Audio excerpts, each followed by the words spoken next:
Oi, aqui é a professora Celimara e nós vamos para mais um vídeo que é continuação do processo de ossificação, mas que fala especificamente sobre fratura. Então a gente vai mostrar para você como que acontece a consolidação da fratura e um pouco mais para frente o professor Cipriano fala de imaginologia, ou seja, tipos de fratura na radiologia. Não perde essa não, dá o seu joinha, clica no canal, ativa o sininho. Tá preparado? Roda a vinheta.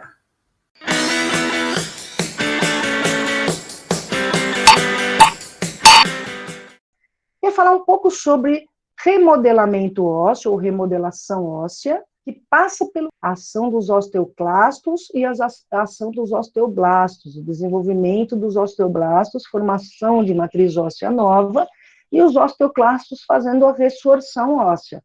Esse é um remodelamento ósseo, que faz com que até os minerais sejam sempre renovados no nosso osso e as células permaneçam vivas e em atividade. Então, esse remodelamento ósseo acontece o tempo todo, enquanto nós estamos vivos, tá? Com muito mais eficácia durante a fase do crescimento, mas mesmo assim, mesmo quando não temos mais o que crescer em estatura, só em largura, né? Continua havendo essa ação. E a gente consegue enxergar esse remodelamento ósseo muito melhor quando a gente estuda uma consolidação de fratura, porque vai ter que refazer o osso que foi fraturado. Então, a gente vai usar a consolidação da fratura para rever o remodelamento ósseo numa situação um pouco mais grave, né, um pouco mais emergente. Então, digamos que houve a fratura do osso. Quando o osso fratura, ele não fratura só a parte óssea, ele fratura também os vasos sanguíneos que estão passando pelo osso. E os vasos sanguíneos, quando são cortados aqui no momento da fratura, eles produzem uma hemorragia local que vai se transformar em um hematoma, né? Porque houve a perda de sangue aqui. Veja que o periósteo está fazendo a contenção desse sangue. Então, você não vai precisar ter tanto extravasamento, ele vai ficar contido ali se não romper o periósteo. E se romper o periósteo, vai formar uma fibrose para tentar conter esse sangue aqui. Por quê? Porque este hematoma e aí tudo que está degenerado ali naquele hematoma é o estímulo para a reconstrução, é o estímulo para a remodelação. Então, as células mortas aqui vão chamar aí o sistema imunológico e vão ativar a reconstrução. Este hematoma é extremamente importante para favorecer o ambiente das células. O William explica um pouco melhor isso para vocês. Vão criar um ambiente de renovação. Então, você vai ter macrófagos, você vai ter monócitos, você vai ter uma série de células ali para fazer a absorção. As células ósseas que se danificaram também vão ficar com seus detritos aqui dentro desse hematoma. Isso é tão importante, a presença desse hematoma como estímulo de remodelamento ósseo é tão importante. Por exemplo, hoje, quando se faz cirurgia dentária, que vai colocar um implante, por exemplo, foi retirada de um dente para colocar um implante naquele local. Quando retira o dente, fica o alvéolo totalmente aberto ali, sem osso, né? Porque o dente estava encravado no alvéolo dental. Então, eles colocam uma membrana para recobrir e segurar o sangue, aquele hematoma ali dentro, coloca uma membrana e aí faz a sutura, e fica durante um certo tempo contendo o hematoma para que possa haver ossificação dentro desse hematoma. Tal é a importância desta fase aqui do remodelamento ósseo. A partir, então, da degeneração óssea, da ação das células que vão reabsorver aqui aquilo que foi produzido, este ambiente vai sendo propício para o desenvolvimento de células cartilaginosas. Então, vem os condroblastos, e vão desenvolvendo matriz cartilaginosa junto com o tecido fibroso. Então, você vai ter tecido fibrocartilaginoso formando um calo, onde estava este hematoma. Este calo é chamado calo mole, tá? Então, é tecido fibrocartilaginoso. Os vasos sanguíneos se refazem, porque eles têm essa capacidade, começam a trazer mais irrigação, só que acontece com a cartilagem, aqui, o calo mole, a mesma coisa que acontecia com a placa epifisária. A cartilagem não consegue se irrigar adequadamente, porque ela não permite que os vasos sanguíneos penetrem, ela começa a entrar em degeneração e os osteoblastos começam a se desenvolver nessa região. E vão formar, então, matriz óssea onde era a cartilagem. Este aqui é o chamado calo duro, tá? Então, o calo ósseo vai levar umas 3 semanas para ser feito, e depende do calo ósseo a restauração do osso. Se você traumatizar novamente essa região no calo ósseo, no calo mole, vai ter que começar tudo de novo, a regeneração vai ter que recomeçar aqui, vai formar hematoma, vai ter que recomeçar. Por isso que existe um período de recuperação que ainda permanece algum tempo com a pessoa. Ela tem que ficar imobilizada, sem apoiar, sem fazer força, para não criar uma lesão nesse calo mole. O calo mole se transforma, então, em calo duro, e aí os osteoclastos, ao longo do tempo, eles vão fazendo a reabsorção da matriz óssea para que tudo seja restaurado ao normal. Mas sempre vai ficar uma cicatriz, porque o corpo faz compensação. Não necessariamente você consegue ver a linha de fratura, porque o remodelamento pode ser tão bom que você não consegue mais ver a linha de fratura, principalmente em crianças. Mas fica uma alteração na superfície do osso, em que você percebe uma elevação, porque foi feita uma compensação. Ali teve uma costura, então fica com um pouquinho de diferença. Veja aqui que você percebe que continua, permanece ainda durante um certo tempo, após essa remodelação total. Ok? Então, aqui nós tínhamos o que? A formação do hematoma, nós temos a neovascularização, olha aqui, então quer dizer, nova formação de ossos, de vasos aqui nessa região, formando um calo ósseo mole e o calo ósseo duro. Então, aqui seria, nesta fase aqui de reabsorção e neovascularização, é o calo ósseo mole. E nesta formação aqui, nós temos o calo ósseo já endurecido, que tem as trabéculas ósseas, que dão o quê? Aquela consistência maior e endurecida. E, no final, a consolidação da cicatrização, que pode ser muito parecida com o osso anteriormente. Aqui nós temos a consolidação óssea, uma foto, né, o que eu tinha falado para vocês. Nós temos o hematoma, aqui nesta parte aqui. A matriz óssea, ela vai começar o quê? Nessa parte, dentro do hematoma, começa a ocorrer o quê? A formação de trabéculas ósseas pelos osteoblastos, e os osteoclastos, eles vão o quê? Remodelando o osso, eles vão permeando o osso antigo, para que ele, fazendo com que a matriz osteoide vai caminhando e consolide toda essa parte óssea. Então, esse hematoma ele vai ser reabsorvido pelo processo inflamatório, a neovascularização vai levar os nutrientes necessários para que ocorra a cicatrização e a remodelação óssea. Aqui é um corte histológico da cicatrização óssea. Nós temos o quê? Nós temos um tecido de granulação nesta área aqui. O que seria o tecido de granulação? Seria o tecido conjuntivo em associação a uma grande proliferação vascular. Seriam vasos neoformados, por isso que é tecido de granulação, né? Para dar o aporte de nutrientes, de oxigênio que aquele osso precisa para que ele seja feito. Você pode repetir o que é tecido de granulação? O tecido de granulação é um tecido assim, é um tecido neoformado.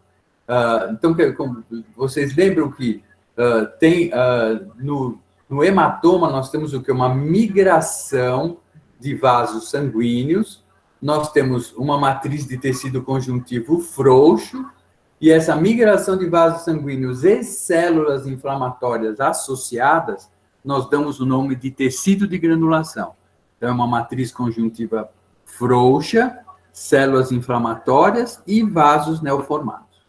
Nós temos, então, começando a formar a matriz óssea, a gente vê que ela é um pouco desorganizada aqui, que seria o calo ósseo cartilagino, então, quer dizer, os condrócitos, eles vão ser degenerados naquela região, e os osteócitos vão formar matriz óssea para remodelar o osso, certo? E nós temos o quê? Uma área fibrina hemorrágica, que é o restante do hematoma ainda aqui, nessa região. O hematoma ainda está sendo o quê? Ele está sendo organizado e absorvido. E aqui nós temos o quê? Já é o osso neoformado. Nós temos a matriz óssea aqui, e nós temos os espaços trabeculares aqui, ó, que são esses mais clarinhos aqui, de tecido conjuntivo, que é isso aqui.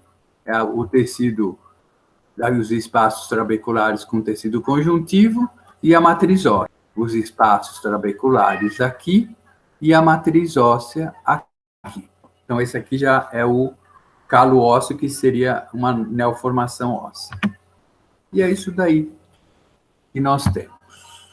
Falar de fratura, porque essa aula da Celi e a do William já explicaram muita coisa, eu vou falar mais das fraturas de ossos longos, tá?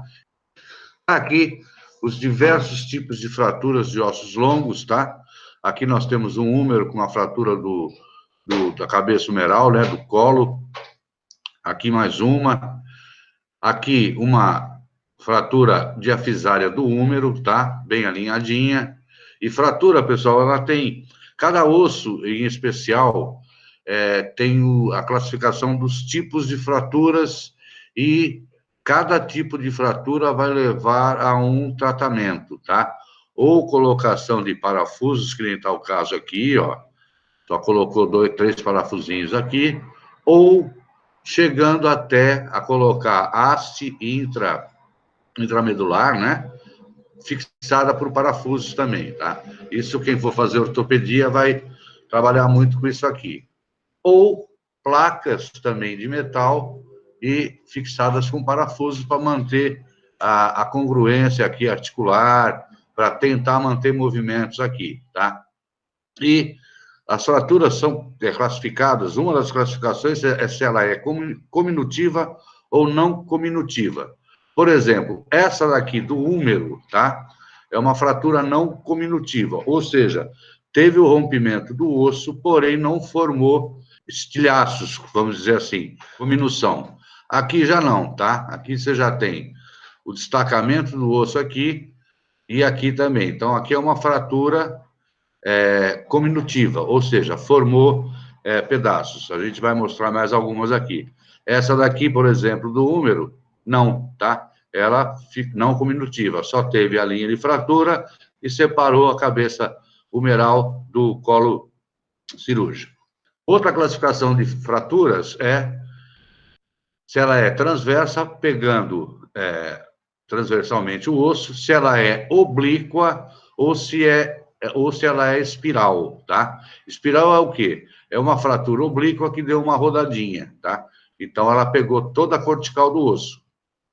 Poderia mostrar um pouco melhor a diferença de uma fratura transversa para uma fratura oblíqua, Cipri, que não ficou bem claro? Aqui, ó. Uma transversa, é como se fosse um corte axial, tá? E a fratura oblíqua não, o próprio nome já diz, ela faz os cotos, né? Os cotos ósseos ficam oblíquos. Esse aqui não, ele é uma fratura transversal. E a diferença da oblíqua para a espiral é que acaba rodando um pouco o segmento, tá? E outra, aqui, vocês podem ver que fez uma fratura oblíqua na cortical lateral aqui do húmero. Aqui na cortical medial, ainda tem uma integridade. Então, só fraturou aqui, e aqui na camada cortical de cá, não. Aqui não, aqui rompe as duas corticais, tá? Tanto a interna como a externa. E outra, além de romper de modo oblíquo, isso daqui, devido à força muscular, ele gira, tá? Então, aqui é uma oblíqua, que não vai girar, porque ainda tem essa camada cortical de cá preservada, só tem essa cortical rompida, quase chegando na outra cortical, e aqui não, aqui rompeu ela toda e ela girou, tá? E a transversa ocorre desse jeito. Geralmente, a transversa não tem desvio, tá? Isso daqui, na prática ortopédica diária, o pessoal faz o quê aqui? Só imobiliza, tá? Imobilização com aparelho engessado, esses novos materiais que tem. Aqui, se você já teve esse pequeno desvio, isso aqui tem que ser corrigido. Aqui não precisa fazer nem correção de eixo, tá? Aqui é só imobilizar isso aqui vai reparar com o tempo aí. 30 dias, 28 dias, 40 dias. Aqui não. Aqui ele vai ter que alinhar esse segmento e ver se essa cortical aqui vai segurar a onda. Se ele achar que não vai segurar o processo todo, ele vai colocar uma plaquinha aqui só para fixar e voltar para não ter o desvio. Esses desvios de fraturas também, pessoal, tem um limite aceitável, tá? Isso daí, o pessoal da ortopedia que deve discutir com vocês, tá? Tem um limite aceitável de desvios da fratura, tá? Agora, desvios muito acentuados não são aceitáveis e também são passíveis até de erro médico, né? De imperícia médica. E a espiral é desse jeito que eu falei, ele rompe as duas corticais e dá uma rodadinha, tá? A fratura, vê se eu estou certa nisso, né? A fratura transversa, ela chama transversa porque a gente considera o plano mediano do corpo, né? O sagital mediano. Então, ela é transversa ao plano sagital mediano. A fratura oblíqua é oblíqua ao plano sagital mediano. Aqui tem uma criança, né? Dá para ver a tal da linha aqui, epifisária, né? Ou epifisal, para crescimento, né? Isso já foi discutido com os outros professores, e está aqui, a cabeça humeral separou do colo humeral aqui. Ele vai colocar uma plaquinha, né? Vai alinhar isso aqui e colocar uma placa e parafuso. Aqui, outra fratura, ó, oblíqua, completa, tá? Outra classificação de fraturas, existem várias. Se a fratura é completa ou incompleta. As incompletas a gente chama de fratura em galho verde. E acontece muito nas crianças, tá? As crianças têm... o osso a cortical não rompe totalmente, tá? Então, o osso, na criança, ele é mais maleável que no adulto. O adulto, quando fratura o osso, geralmente é fratura completa, tá? Aqui está uma fratura completa com um pequeno desvio. Além de fraturar aqui a diáfise humeral, teve uma luxação também de cotovelo, tá? Aqui com uma esquírula óssea, tá? Um fragmento ósseo aqui da una, e aqui, por isso que a gente chama de fratura luxação do cotovelo, tá? Tem uma fratura de húmero, mais uma fratura de cotovelo aqui embaixo. Então, vocês podem ver que a congruência articular, né, ela perde. Isso aqui a gente chama de luxação. Quando você perde a congruência articular e ela não é reversível. Quando você tem a saída aqui do osso, do espaço articular, e ele volta, tá? Isso a gente chama de subluxação, que, na verdade, também pode ser traduzido como entorse. Você pode perder essa congruência articular e, no mesmo momento, essa congruência ser restabelecida. Se for restabelecida, foi uma subluxação ou entorse. Se não restabelecer o espaço articular, a congruência articular, isso é chamado de luxação, tá? Aqui, mais uma aqui, uma fratura de una, né? Bem perto do olecrano. Aqui uma fratura completa, tá? Também, aqui já é adulto, né? Não é criança mais. Aqui, fratura distal do rádio. Aqui que está o processo de formação do calo ósseo, que o professor William discutiu bastante com vocês, tá? Aqui, de novo, isso aqui são as fraturas da criançada, né? Queda de bicicleta, essas coisas que a gente faz quando é pequeno. Aqui uma fratura de rádio, tá? Desculpa, de una. O rádio está íntegro. Aqui já não, ó, do lado de cá já fraturou. Rádio e una, tá? Fraturas completas. E aqui está o tratamento que foi proposto aí pelo pessoal da ortopedia. Ele realinha esses segmentos e coloca placas, tá? E parafusos metálicos para restabelecer a congruência do osso e também para ter aquela formação de calo ósseo depois, tá? E aqui, outras fraturas que eu coloquei aqui, ó, são as fraturas completas, que eu já tinha falado, as fraturas em galho verde, rompe um pedacinho da cortical e não chega a romper a cortical oposta, tá? Então, isso aqui a gente chama de fratura em galho verde, por quê? Porque se vocês pegarem um galhozinho de qualquer arbusto e tentar dobrar ele não quebra, ele dobra, ele enverga, mas não quebra, tá? Então, isso aqui acontece com o osso quando somos crianças, tá? Depois que vira adulto, aí quebra mesmo, tá? E aqui, a fratura que a gente chama de torus, que é por impactação. Isso daqui também causa uma ruptura aqui da cortical, por impacto, pode ver que é uma criança também, ó, nem está o osso totalmente formado, tem aqui a parte cartilaginosa ainda, mas ela deve ter caído, isso é uma fratura que a gente chama por impactação.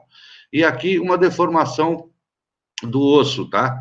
Ele, por algum trauma, alguma força maior, ele deformou um pouquinho, desalinhou do normal e como está aqui, ó, ele dá uma deformada, né? A una encostou um pouquinho mais perto do rádio e fez esse arqueamento aqui, tá? A galho verde você chega a ter a ruptura da cortical, tá? A deformação plástica não, tá? Você tem o trauma nessa cortical, ele deforma o osso sem ter rompimento de nenhuma camada cortical. Essa que é a diferença, tá? A galho verde você rompe uma pequena parte da cortical, esse osso dobra, mas ele volta, tá? Ele não se fragmenta, tá? Deu para entender? O outro tem só o trauma sem ter ruptura de cortical. Aqui, outras fraturas também, aqui de fêmur, que é um dos ossos longos que fratura bastante também, tá? Principalmente em acidentes automobilísticos, motociclísticos e tal, ele sempre fratura, e às vezes até quedas, dependendo da idade, quedas da própria altura. Isso acontece muito com quem já tem um certo grau de osteopenia ou de osteoporose, que é mais comum no pessoal, na população idosa, tá? Então, geralmente, essas quedas de própria altura em idoso, geralmente fratura fêmur, tá? Então, é o risco que tem de... a gente tem que tomar com o idoso para evitar quedas, tá? Para evitar quedas no idoso, quem tem vovô, vovó, papai, velhinho, que nem eu, tem que adequar a casa, né? Para o menor número possível de tapetes, né? Ou de superfícies lisas que propiciem a queda, tá? Então, isso a gente tem que reforçar bastante com a população idosa, principalmente num lugar que está sempre úmido, que é box de banheiro, ou então o próprio banheiro, né? Quando você sai do box, e o pessoal de mais idade acaba fraturando, geralmente, fêmur. Ó, aqui fratura de tíbia também, tá? Ó, não cominutiva, até não tem fragmento nenhum aqui, é uma fratura não cominutiva, completa e oblíqua, tá? E aqui tá a incidência em AP e a incidência em perfil. Aqui também, fratura de tíbia e fíbula, tá? Isso aqui é muito fácil de ver. E aqui também, aqui uma fratura com cominução. Ó, se vocês perceberem, tem um outro slide maior que eu botei no próximo slide, outra imagem maior, tem um pedacinho de fragmento ósseo aqui, ó, e aqui também, tá? Então, aqui já está com a formação do calo ósseo, tá? Aqui tem essas duas esquírulas, esses dois fragmentos, e aqui também fraturou tanto a diáfise como a epífise da tíbia, tá? E aqui, tratamentos, é o que eu falei, você pode colocar placa e parafuso ou colocar haste intramedular fixada com os parafusos. E aqui, a tíbia também é um osso especial, principalmente no que a gente chama de platô tibial, tá? Ele pode fraturar de várias maneiras, tá? Cada uma dessas maneiras é um tipo de tratamento ortopédico diferente, tá? Então, isso não cabe a nós ficarmos discutindo isso, porque quem for fazer ortopedia vai ter que aprender tudo isso e um pouco mais, tá? Eu acho que a nível de medicina geral, a gente tem que saber, pelo menos, classificar as fraturas e saber também, como o professor William falou, geralmente, quando você tem fratura de ósseo, você tem rompimento de vasos, tá? Vai formar hematoma, tá? Esse hematoma pode infectar, tá? Essa fratura vai gerar um edema, vai ter todos aqueles sinais inflamatórios, né? Rubor, calor, dor e o edema. Esse edema, muitas vezes, o pessoal, principalmente quem não é da área, sabe que fraturou o osso e o pessoal está demorando para fazer a cirurgia. O colega não está demorando para fazer a cirurgia, ele está aguardando reduzir o edema, tá? Para ele poder fazer a abordagem cirúrgica. Vocês imaginam que se você tiver uma fratura desse tipo, o hematoma que vai formar, o edema que vai formar e como é que vai desconfigurar todos esses planos anatômicos para o ortopedista, tá?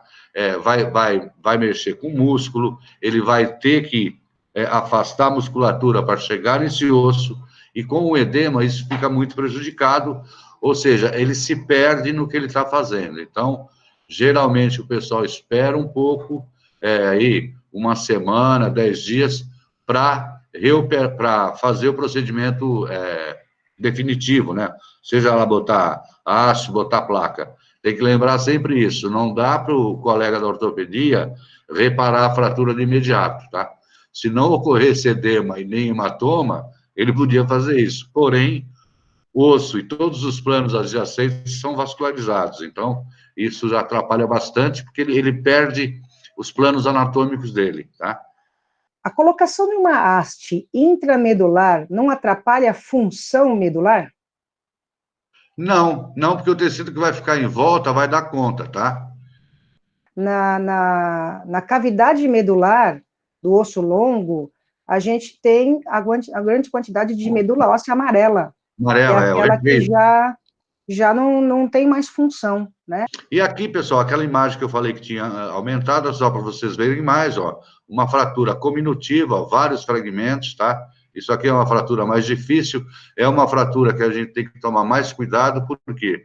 Porque qualquer um desses fragmentos ósseos pode provocar mais lesão ainda, tá? Até na mobilização desse paciente. Pode ver que aqui já está, como ela estava mais alinhada, já tem uma formação o espessamento aqui do periósteo, né, com todo aquele processo que o professor William falou, e aqui não, tá?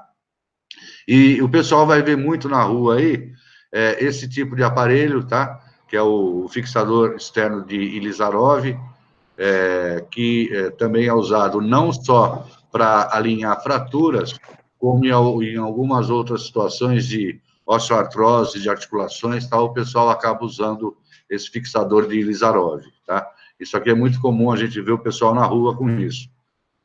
E é o que eu falei, às vezes nem, no caso de fratura, não dá para a pessoa fazer isso de imediato, por causa de todo edema e tal. Então, ele acaba só fixando com esse fixador externo.